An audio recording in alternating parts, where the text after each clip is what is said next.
Sampingan, is it okay? Oke. Oke, nggak ada yang salah. Jadi Bapak Ibu sekarang kalau kita rekrut atau kita ajak orang berpartner dengan kita udah sangat clear ini datangnya mau ngapain gitu.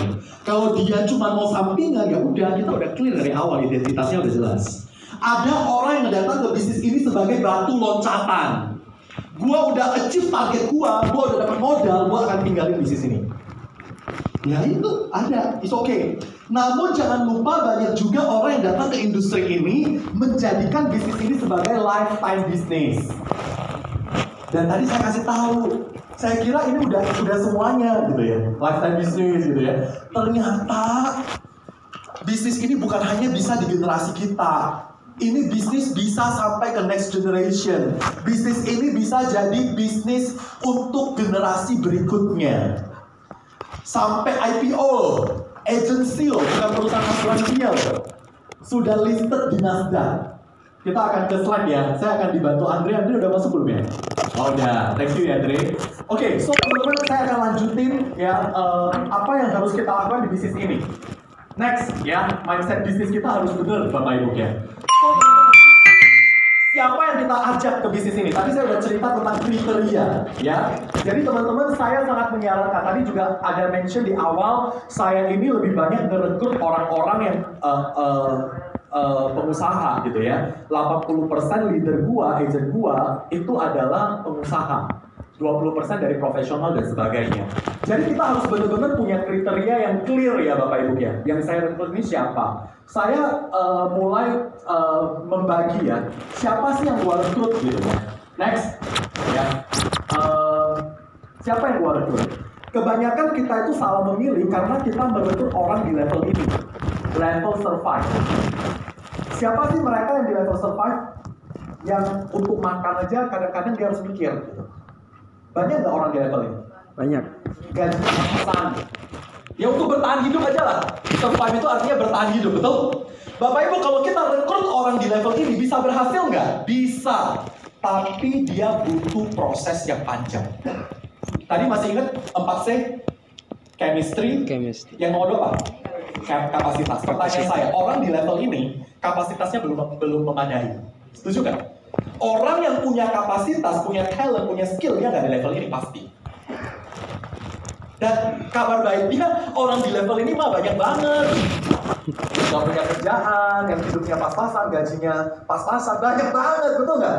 Betul. Jadi kalau kita rekrut atau kita ajak orang di level ini untuk partner bisnis dengan kita, ya harus sabar, panjang sabar gitu. Saya juga awalnya dari level ini. Tapi pertanyaannya, Win hari ini lu jadi apakah langsung tahun pertama? Ya enggak. Saya kalau teman-teman perhatikan profil saya ya, saya gabung di Prudential tahun 2002. Itu nggak jadi apa-apa. Ya cuma agent. 2003 masih agent. 2004 baru jadi UM. Kalau sekarang AAD namanya, betul ya? 2004 jadi UM, 2 minggu Prudential pilot. 2005. 2004.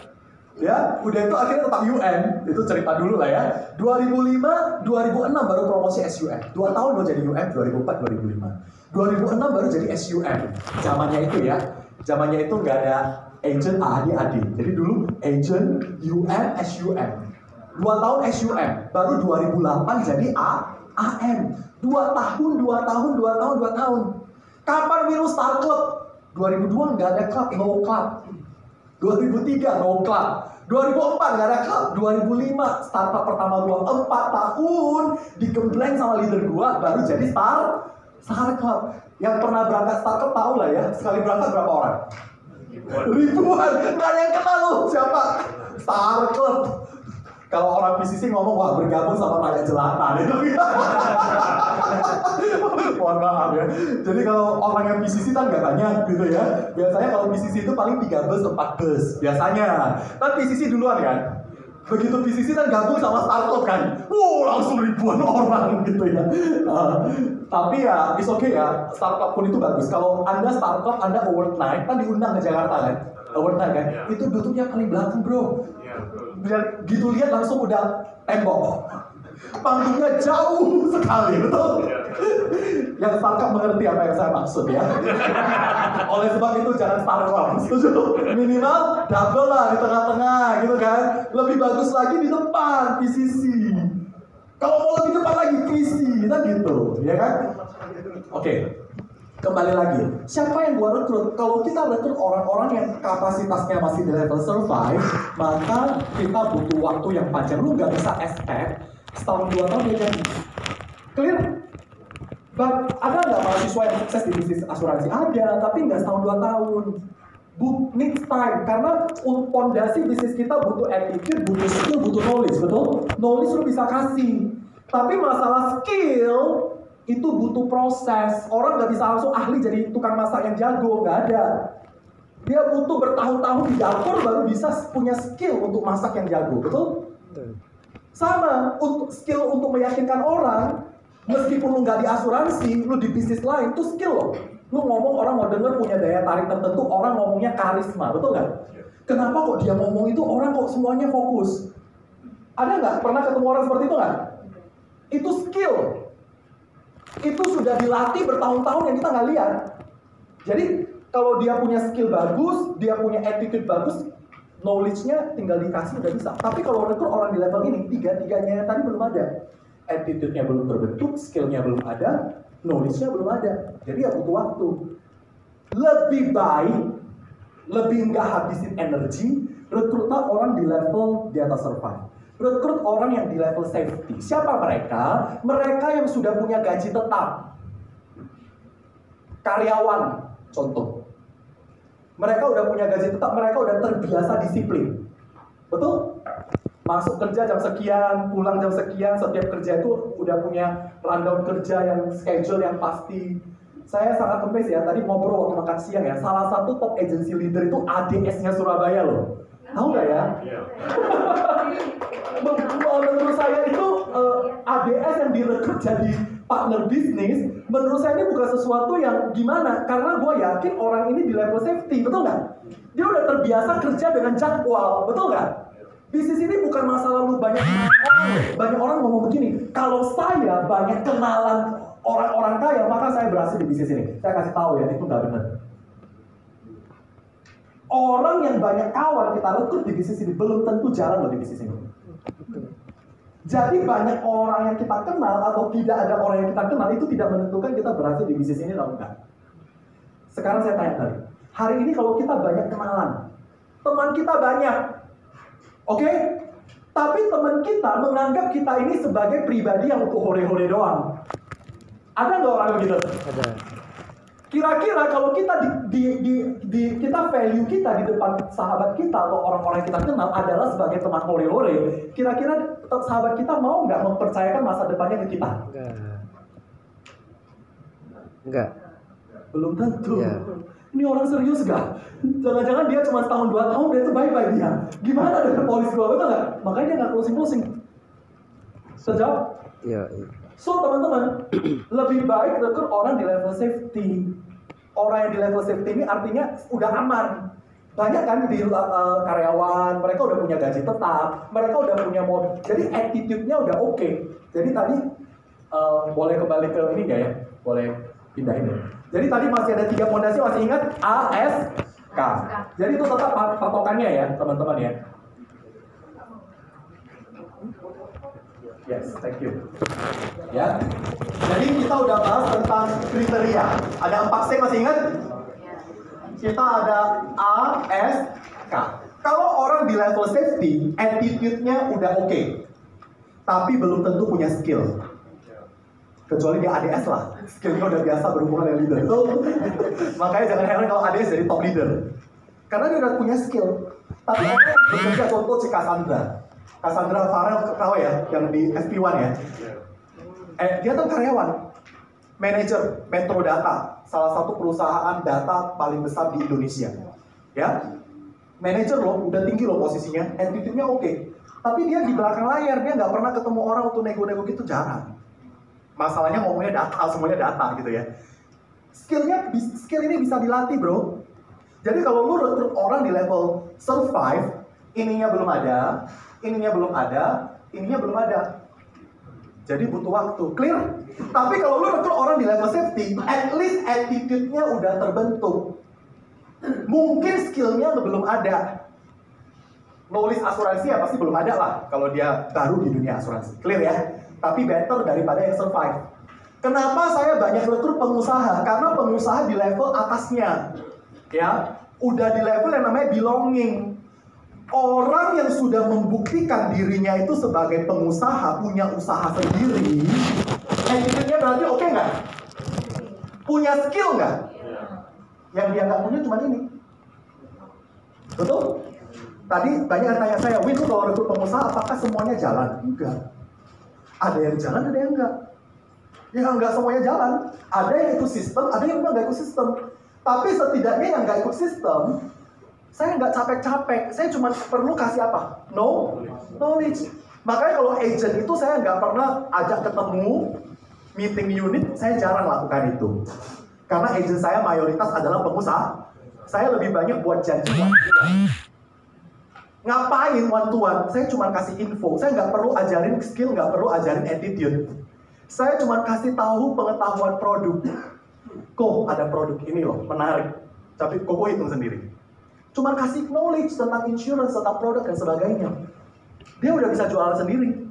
Tadi Bu Ellen cerita, salah satu agentnya Surabaya, katanya pengusaha besar di Surabaya juga.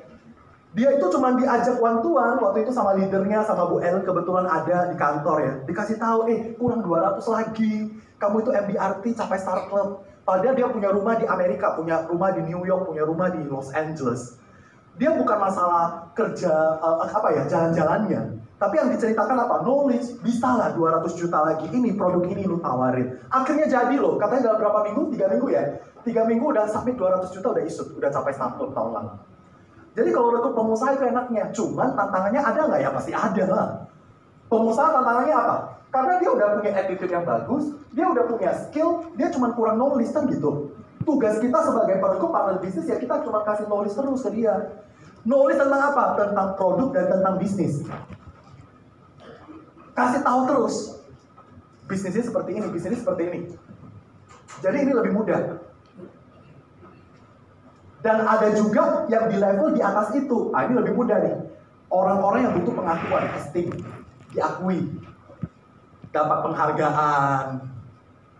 Dulu waktu sekolah nggak pernah dapat juara. Ini mau kesempatan nggak dapat pengakuan. Udah harus sampai MDRT misalnya begitu ya. Itu esteem kan. Jadi ada orang yang memang bukan kejarnya, dia udah punya, semuanya udah punya. Tapi yang dia nggak punya itu apa? Mungkin pengakuan. Belum ada. Jadi kalau misalnya di industri ini bisa nggak dapat pengakuan? Mulai dari pengakuan di kantor. Mulai dari kantor dulu. Di region, di kota, di wilayah, nasional, sampai internasional. Betul? Di sini bisa loh. Jadi kalau orang yang butuh pengakuan, itu lebih keren lagi. Biasanya kalau orang di level ini pinter. Orang yang butuh pengakuan ya, biasanya udah oke ya.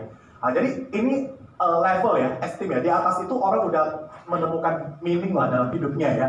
Setiap atas esteem itu masih ada. Di atas esteem itu meaning ya. Kalau orang udah temukan tujuan hidupnya itu clear apa gitu ya, itu udah agak susah diubah.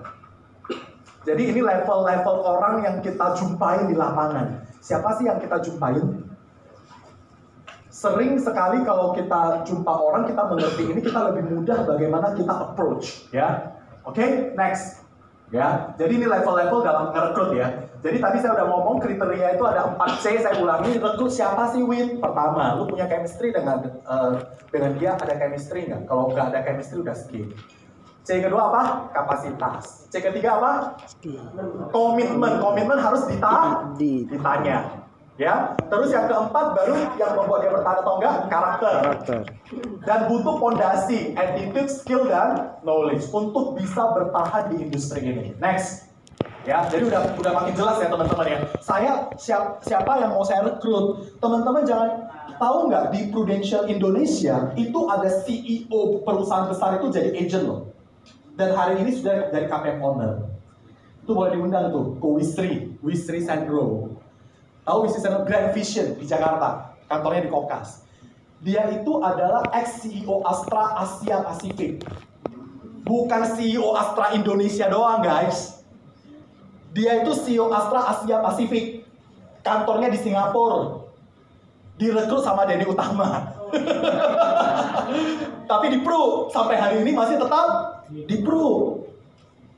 Karena apa? Dia menemukan meaning dalam hidupnya. Saya tanya ke Wisri, kenapa mau jadi agent? Dia ngomong begini ke gue, Wis, tahu nggak? Saya ini kan CEO, saya pingin dong karyawan gue itu semuanya makmur. Bener nggak? Pingin nggak? Sebagai pemimpin Anda pingin nggak follower Anda itu makmur? Problem saya cuma satu. Kalau saya request sama pemegang saham untuk naikin gaji karyawan saya satu orang 1 juta aja, karyawannya ribuan. Naikin gaji satu orang cuma 1 juta. Pemegang saham nggak mau kasih. Itu beban buat perusahaan, betul. Lu mau kali berapa orang? Gua mah dapat bonus, kalau omset sampai gua dapat bonus karena gua CEO, betul? Sepertinya gua hidupnya nggak begini. Gua pingin membangun hidup saya, tapi orang-orang di sekitar saya juga terbangun. Dia menemukan meaning dalam hidupnya. Akhirnya dia ketemu perekrut yang bisa menyampaikan apa yang dia lihat. Lu di sini lu bisa lakukan itu. Yang penting orang mau bayar harga, betul? Akhirnya dia mau jadi agent di Pro. Start jadi agent loh. CEO start jadi agent. Hari ini masih di Pro. Ko Wisri, nanti boleh diundang ya. Dia pintar banget orangnya ya. Kalau ngomong ke dia itu nggak cukup kalau 1 jam ya. Dia punya, ya karena dia punya skill yang luar biasa. Dia punya background yang luar biasa. Oke? Jadi jangan menganggap, wah orang kalau di Prudential itu yang rekrut itu harus yang survive. Jangan. Ayo beranikan diri untuk ngerekrut orang-orang yang at least level lah dengan kita. Sering sekali kita rekrut orang yang levelnya di bawah Kita. Itu salah kiblat ya. Salah arah. Setuju nggak Bapak Ibu? Ya. Banyak di Prudential itu orang-orang yang punya prestasi luar biasa, bukan pengangguran. Tapi memang orang-orang yang punya kapasitas. Kalau kita udah rekrut orang-orang yang punya kapasitas, Bapak itu akan mempermudah kita untuk mengembangkan bisnis ini. Jangan rekrut orang, kalau kita merekrut orang yang nggak punya kapasitas, C yang kedua tadi, ya kita butuh effort yang panjang. Next, ya, oke, banyak lah ya sampel di Prudential ya. Sekarang teman-teman ya, kapan orang mau ikut kita? Nah, penting kan? Kadang-kadang kita udah ngomong, ya kan? Bisnis ini seindah ini, ya di atas kertas indah kan? Di slide kan indah. Kenapa dia mau ikut? Alasannya apa? Kapan orang mau ikut kita? Kapan, sama pertanyaannya, kapan orang mau beli polis sama kita?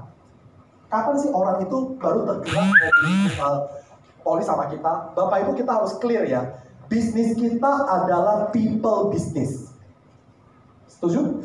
Kita jual polis ke siapa? Orang. Kita rekrut siapa? Orang. Manusia juga. So, bisnis kita adalah people business. Yang perlu kita ingat adalah, next ya, karena ini adalah bisnis yang namanya people business, orang itu beli, orang itu mau join karena satu hal, karena dia percaya sama Anda. Setuju? Setuju. Trust. Clear ya? Kenapa dia mau beli sama saya, nggak beli sama dia? Karena orang ini lebih percaya sama saya. Begitu ya? Iya. Pertanyaan berikutnya, kapan orang percaya sama Anda? Sudah trust. Ya, kapan dia trust sama Anda? Kalau dia mau dengerin Anda. Oh. Setuju nggak? Yes. Nggak mungkin dia percaya ke Anda kalau dia dengar aja dia nggak mau. Lu mau pernah nggak Anda ketemu orang, lu ngomong, mas, dia nggak tuli loh, tapi sepertinya dia nggak nyangkut apa yang lu omongin ke otaknya, nggak nyangkut, masuk kanan keluar kanan. Ada nggak ketemu orang seperti itu? Kira-kira kalau ketemu orang seperti itu dia beli nggak? Nggak. Dia join nggak? Nggak. Karena dia nggak trust. Kenapa dia nggak trust? Karena listening aja dia nggak mau. Jadi trust ini muncul dari listening. Clear? Pertanyaan berikutnya, kapan orang mau dengerin Anda? Menurut Anda, kapan orang mau dengerin Anda? Belum tentu Anda ngomong, orang mau denger. Iya. Kapan orang mau dengerin Anda? Kadang-kadang ngomong ke suami, belum tentu suami mau dengerin kita, betul nggak? Dia sibuk sama handphonenya. Dengerin atau enggak? Ibu-ibu paling mengerti apa yang saya maksud. Ya benar, mungkin waktunya nggak tepat dan sebagainya. Listening ini orang mau denger kalau dia lagi nyaman, bro. Makanya dia ngomong waktunya nggak tepat. Ya benar, dia lagi mikirin hal-hal yang lain, lagi sumpah pikirannya. Dia lagi tidak nyaman, benar nggak ya? Orang kalau lagi nggak nyaman, lu ngomong apa aja percuma. Clear? Clear banget. Jadi, ingat ya, makanya kenapa kalau ketemu orang itu lebih enak kasih makanan dulu, supaya dia nyaman, betul? Ajak ke kafe, betul? Ajak ke tempat yang nyaman, yang nggak panas.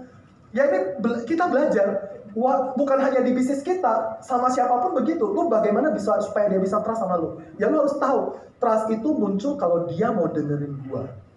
Gimana dia mau dengerin gua? Pastikan dia harus nyaman. Tapi saya nggak tahu dia nyaman atau enggak. Ya at least gua nyaman dulu lah. At least kita sendirinya, lu sendiri aja nggak nyaman, gimana lu bisa expect orang lain nyaman? Clear? Clear.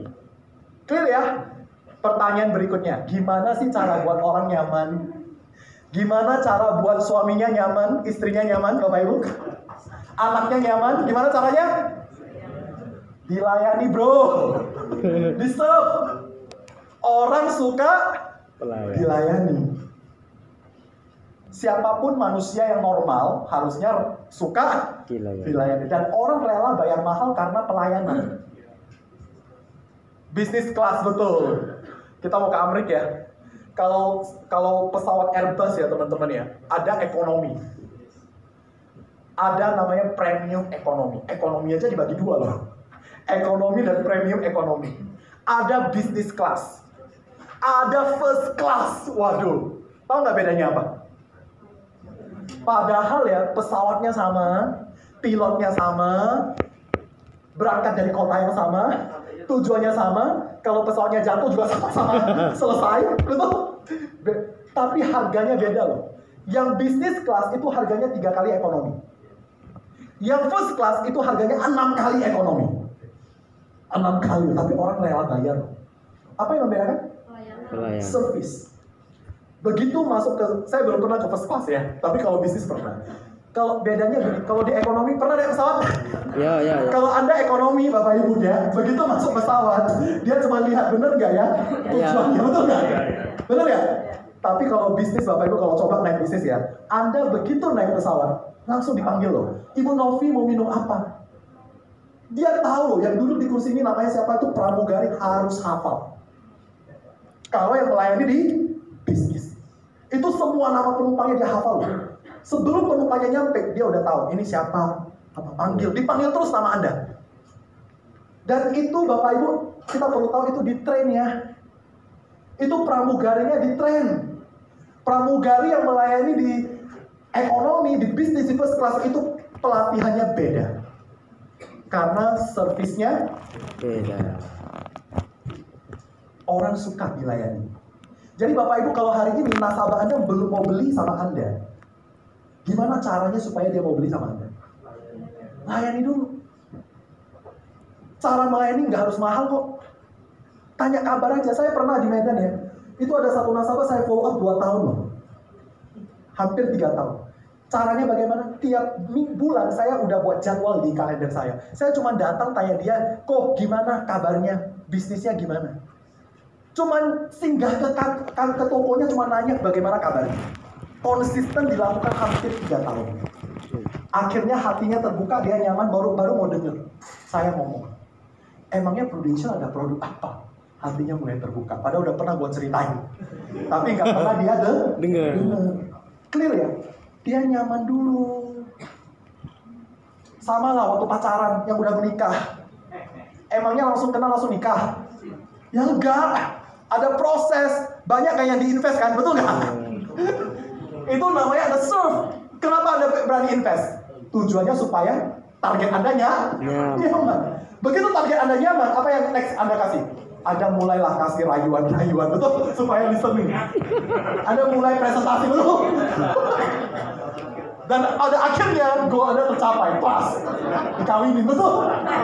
Sama prosesnya. Dinikahin. Sama, prosesnya sama. Ke mertua, sama, serve. Mertua gue gak seneng gue di asuransi. Belum trust. Kurang serve berarti. Terjawab gak? Dan ini yang susah. Ngomongnya mah gampang. Melayani itu di atas atau di bawah, guys? Di bawah. Masalahnya ini yang susah. Melayani itu butuh yang namanya kerendahan hati. Humility. Setuju gak? Lu nggak bisa melayani kalau lu selalu merasa lu di atas, bro. Ini yang perlu dilatih. Apalagi lu udah terbiasa closing miliaran, tiba-tiba ada case 100 juta, komplainnya luar biasa. 100 juta, 100 ribu, perlu cinta sejati. Udah biasa closing case ratusan juta. Tiba-tiba ada nasabah yang premi 100 ribu, udah itu banyak mintanya lagi. Ini ujian loh. Lu bisa tetap jaga nggak untuk bisa humility? Orang yang rendah hati bukan berarti orang yang murahan. Perlu digarisbawahi ya. Kerendahan hati itu bukan berarti kita murahan. Orang yang rendah hati adalah orang yang kuat. Kuat untuk apa? Kuat untuk melayani. Karena hanya orang yang kuat yang sanggup untuk melayani. Setuju? Setuju. Jadi kita perlu belajar untuk menjaga kerendahan hati sih. Saya mengakui sih, kadang-kadang saya juga bisa marah, bisa kesel sama nasabah, saya bisa marah juga sama nasabah. Tapi saya bersyukur lah ya, saya punya istri yang ingetin gua.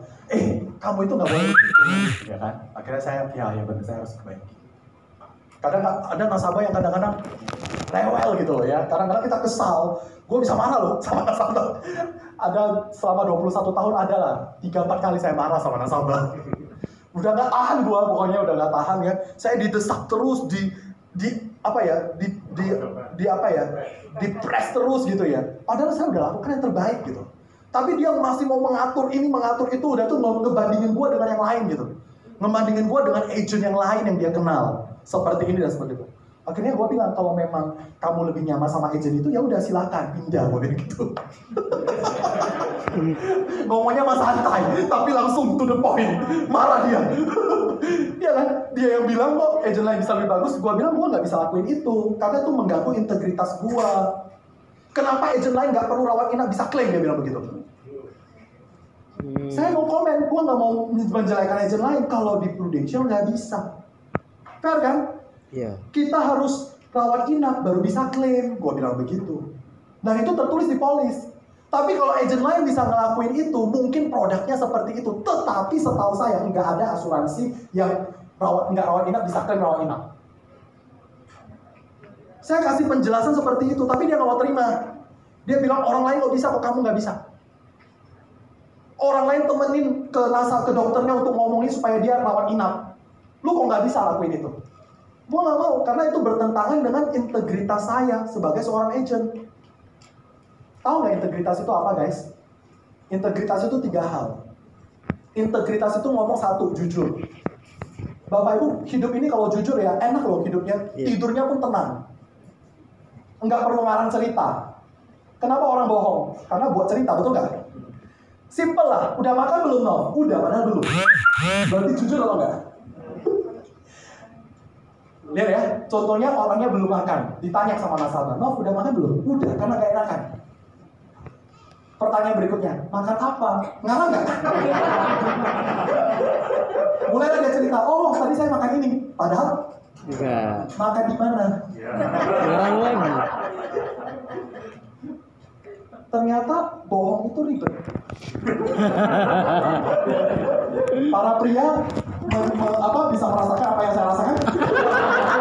Kemana aja tadi kok pulangnya telat? Ngarang dia mulai, betul? Ternyata kalau jujur itu enak kan? Jujur itu udah selesai. Jujur itu hidup jadi gampang loh. Tapi orang suka yang ini. Ya itu kita perlu belajar ya. Integritas itu ngomong jujur, 1. Kedua, lakukan hal yang benar, bukan hal yang baik. Bantu orang klaim itu hal yang baik nggak? Nolong orang baik nggak? Pertanyaan saya berikutnya, nolong orang mencuri.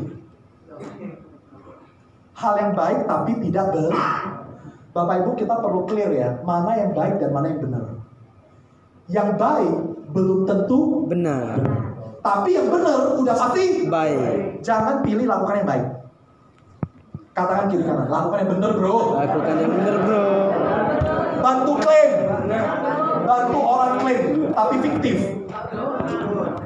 Baik tapi tidak benar. Hidup itu lebih enak jadi orang benar daripada jadi orang baik. Benar. Robin Hood orang baik ya, tapi nggak benar. Integritas itu ngomong jujur, benar, dan yang terakhir ini yang paling susah. Sama. Apa tuh sama, Win? Integritas itu ya Bapak Ibu ya, kalau kita mau panjang di bisnis ini ya, integritas ini perlu dibangun ya. Ini nggak bisa dibangun dalam satu hari. Integritas itu ngomong tentang 3 hal. Yang pertama apa, Ju? Yang kedua apa? Yang ketiga apa? Sama ini artinya apa, Win? Di depan nasabah, di depan istri, di depan anak sama ramahnya. Di telepon nasabah, "Kok apa kabar? Udah lama nggak dengar suara Koko," gitu ya. Ramah luar biasa. Tapi kalau di rumah, wah menakutkan. Baru ngamuk-ngamuk ya. Saya ada leader lucu ya. Dia baru marah anaknya. Semua kerjaan rumah dari kalau, "Wah, ini ya kalian yang nggak tahu diri ya. Mama udah capek-capek." Begitu nasabahnya telepon, langsung berubah seketika. "Kok Rasina, apa kabar?" Berubah seketika. Hidup itu kalau banyak topeng itu capek loh Bapak Ibu. Betul nggak? Betul. Jadi depan nasabah, depan PA yang pakai sekretaris, belajar untuk jadi orang yang sama. Hidup itu akan jadi enteng. Gitu. Butuh integritas ya. Jadi Bapak Ibu, ini tipsnya. Bagaimana saya bisa dapatkan, kalau ditanya, "Win, gimana cara lu meyakinkan orang untuk beli polis sama lu?" Saya belum pernah closing 6,5M, jujur. 21 tahun dong. Tepuk tangan dong buat yang baru closing. Tapi saya pernah closing itu 11 tahun yang lalu, ya, 11 tahun yang lalu saya pernah closing satu case, itu apinya 1, bayar tahunan ya, itu tahun 2012, saya pernah closing satu case itu apinya 1,1 M. Ya, tahun 2011. Pertanyaannya, closingnya di mana, Win? Bukan di Medan, di Jakarta. Dari siapa? Referensi. Terus closingnya naik apa? Naik Dapri. Enggak naik mobil, enggak pakai jam tangan Rolex, enggak ada. Enggak ada. Jadi itu saya dapat referensi, dia datang ke kota dia, saya presentasi produk, akhirnya dia beli. Ya, saya kenalnya itu 2 tahun ya. Jadi kenalnya dari 2010, dia beli polis, 2011 dia beli polis, 2012 baru dia closing untuk dirinya sendiri, itu preminya 1,2 miliar per tahun. Bayarnya tahunan ya, 1,2 M bayar tahunan. Itu isut ya, langsung dalam 12 hari. Ya, 12 hari langsung isut. Ya, langsung medical, langsung isut, itu dalam 12 hari. Jadi Bapak Ibu, ini caranya ini proses bagaimana, kenapa orang belum beli sama Anda? Very simple, karena dia belum trust sama Anda. Kenapa dia belum mau ikut Anda? Dia lebih pilih orang lain, karena dia belum trust sama Anda. Sekarang Anda sudah bisa tahu gimana cara buat orang jadi trust? Ikutin prosesnya. Miss-nya di mana? Oh, berarti saya kurang rendah hati. Oh, saya belum sanggup untuk melayani dia. Belum bisa serve. Lu serve aja nggak bisa, gimana dia bisa nyaman? Orang yang udah percaya aja bisa berubah loh kepercayaannya, betul? Betul. Karena ada step yang lu miss. Bisnis ini adalah bisnis melayani ya. Ada yang ngomong begini ke gua, "Win, saya nggak suka lah bisnis asuransi, nggak cocok lah, dapat komisi cuma 2 tahun, mau melayani seumur hidup." Pernah ketemu orang ngomong seperti itu? Iya. Kasih tahu kebenaran ke dia kalau ada orang ngomong begitu ke dia. Setuju nggak setuju? Masih ingat hidup ini ABC? Setuju nggak setuju? Lu di industri ini atau nggak di industri ini? Lu hidup tetap melayani. Lu nggak di asuransi, lu melayani orang tua nggak? Iya. Lu melayani anak lu nggak? Melayani istri lu nggak? Beruntung kita di industri ini, kita belajar bagaimana kasih pelayanan terbaik. Hanya bisnis ini loh, diajarin loh, gimana lu memberikan pelayanan yang terbaik. Betul? Betul. Di bisnis lain nggak diajarin, lu belajar sendiri. Di sekolah kita nggak diajarin juga cara melayani, betul? Tapi di bisnis ini kita dipaksa untuk belajar. Itu makanya kita bersyukur ada di bisnis ini. Next, udah deh, gak usah bahas itu dulu. Udah habis ya. How to make people convert? Serve them. Katakan kiri kanan, layani. Kenapa kok tim gua hilang semua? Kok leader gua udah hilang semua? Ini leader gua nggak tahu diri. Dulu nggak ada apa-apanya. Begitu udah capai dapat duit, sekarang udah buka usaha sendiri. Sakit nggak? Sakit. Saya bisa merasakan apa yang Anda rasakan. Tapi pertanyaan berikutnya, do you still want to serve them? Kalau lu nggak mau layani mereka, nggak mungkin dia bisa trust lagi ke Anda. Setuju nggak? Tapi kalau kita bisa memposisikan diri, gua masih tetap mau melayani mereka, masih ada kesempatan dia percaya sama Anda. Whatever yang udah terjadi. Oke, please come back gitu ya. Next. Ya. So our main job